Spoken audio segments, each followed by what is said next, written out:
sensationnel. Welcome back. I hope you filled up with fluids because we have much more for you. I will show you now how you can assess the volume status from a simple transthoracic echocardiography. And as you will see, I will relate to many of the things that you said. The first thing that we will be looking for is we'll be looking for the small ventricle, very similar to transesophageal echo. We'll be looking for the hyperdynamic state, and then we have some features that you might not be looking so much in your echo, but which are very important to us. For example, what I call the intraventricular flow acceleration and the small IVC. Again, something that you do the same with transesophageal echo.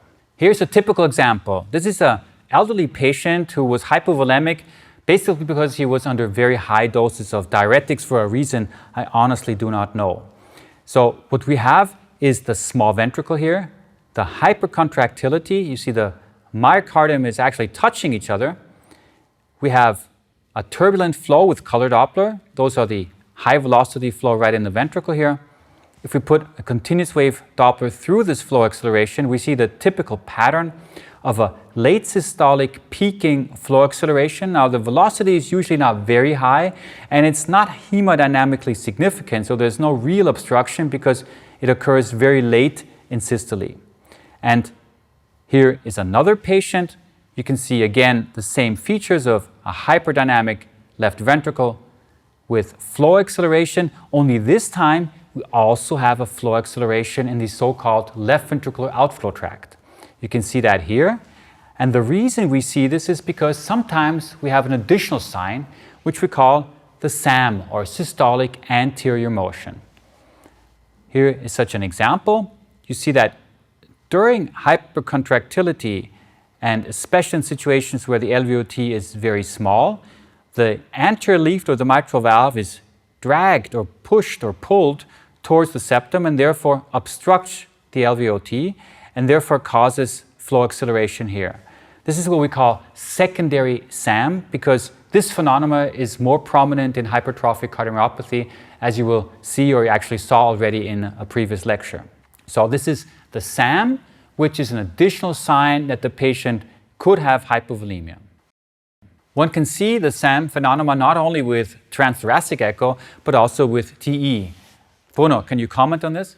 Yeah, this is another SAM phenomenon in a patient before myectomy, and you can see the movement of the anterior leaflet of the mitral valve.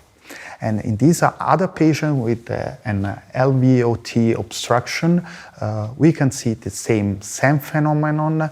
The left ventricle is almost empty, and you see a lot of turbulences with color Doppler. Yeah.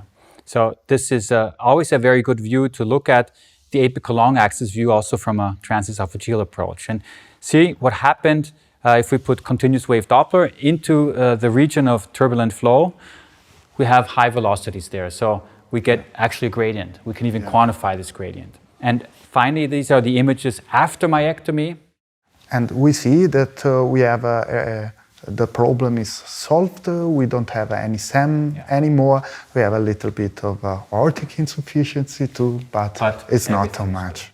So what are the predisposing factors for getting such a SAM phenomena? First of all, if you have patients who have left ventricular hypertrophy, especially if they have a special shape of interventricular septum, which we call sigmoid septum, where the basal part of the interventricular septum, where the mitral valve is very, very thick. And some patients have a very narrow LVOT, and that is also a predisposing factor. But I want to ask Bruno, a very important question. Why is it important to know if a SAM phenomena is present? Yeah, for the anesthesiologists that work in cardiac surgery, this is very important because in this moment that you know that you have a SAM, you don't have to give catecholamines, but you have to give fluids. Very important because the more catecholamines you give, the higher the contractility is and the more obstruction you get. So you can actually drive these patients into even more and more hypovolemia, and you could actually kill these patients. I've almost seen that happen. So very important thing to consider. Bruno showed you previously how to get the IVC from a transesophageal approach. I will now do the same for a transthoracic approach. In the lectures on imaging, we already showed you how to image the inferior vena cava from a subcostal view. I would like to review this and add a few more tricks, because we will need to image the inferior vena cava if you want to assess fluid status and pressure of the right atrium.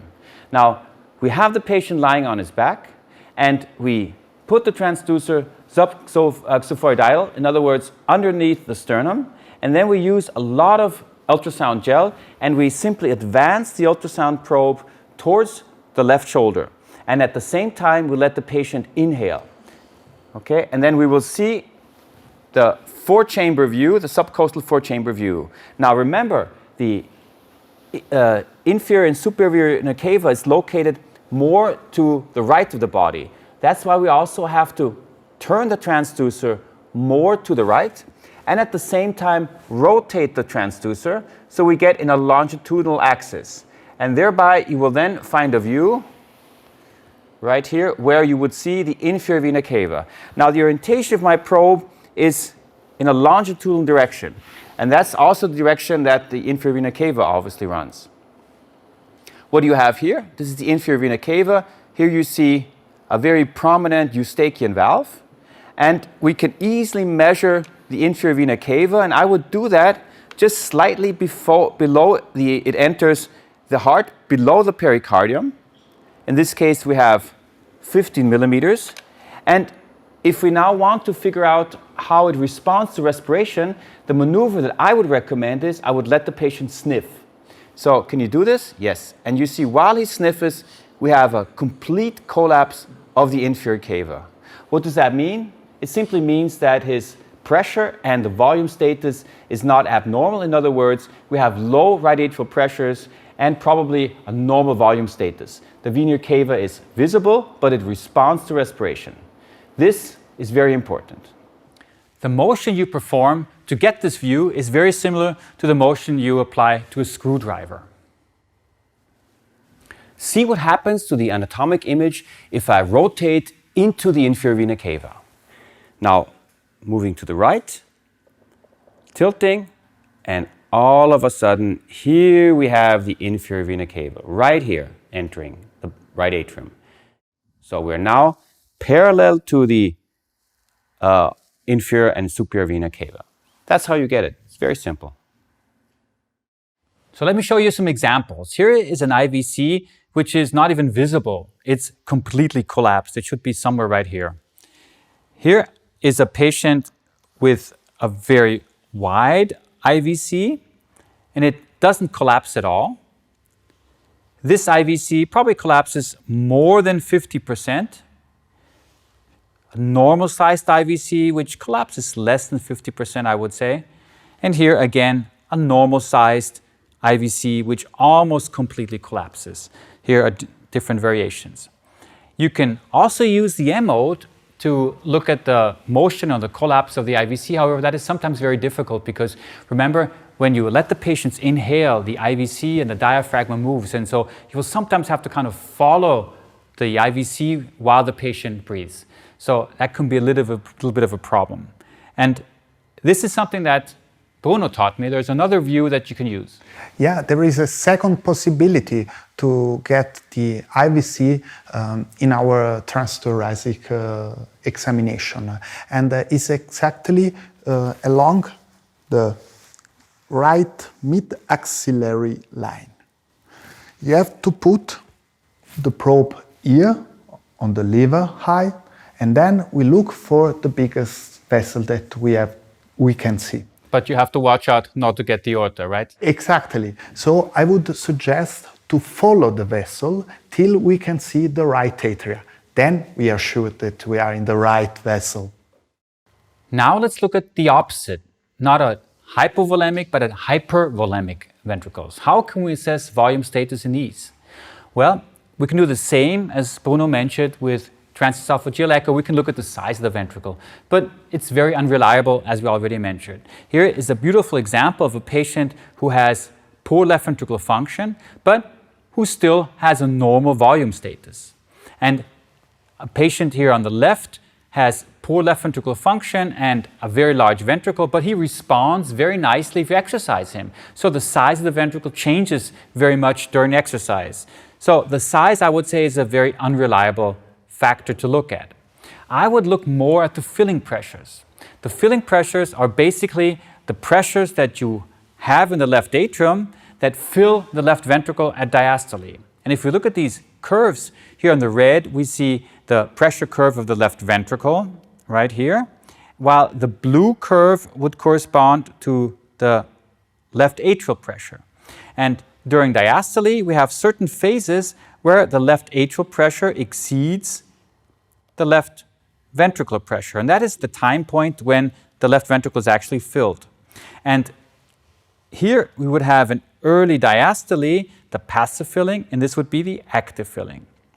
Now, if we have a patient who has a very high left atrial filling pressure, we would have a very high gradient. And that usually occurs if this left atrial filling pressure is very high. So we can look at the magnitude of early diastolic filling and relate that to filling pressures. And that's exactly what I would recommend to do. The normal spectrum looks something like this, where we have an E wave and an A wave, with the E wave taller than the A wave. If we have a patient who has a so-called restrictive filling, where we have elevated filling pressures, then this E wave will get very, very tall compared to the A wave. The value would be double as high as the A wave. And this would indicate elevated filling pressures.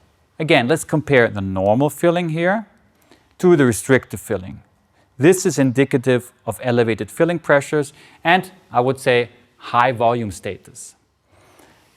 To look at the echo tracings, again, this would be E wave, this is the A wave.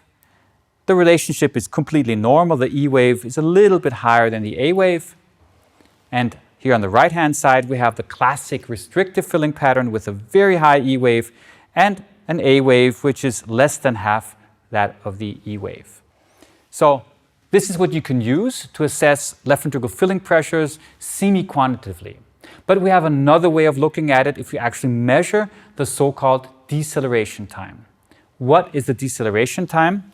To understand, I need to go back to this slide once again, and we need to look at the curve. In patients who have very high filling pressures, we would have a very steep curve. Here, the descending part of this E wave would be very steep.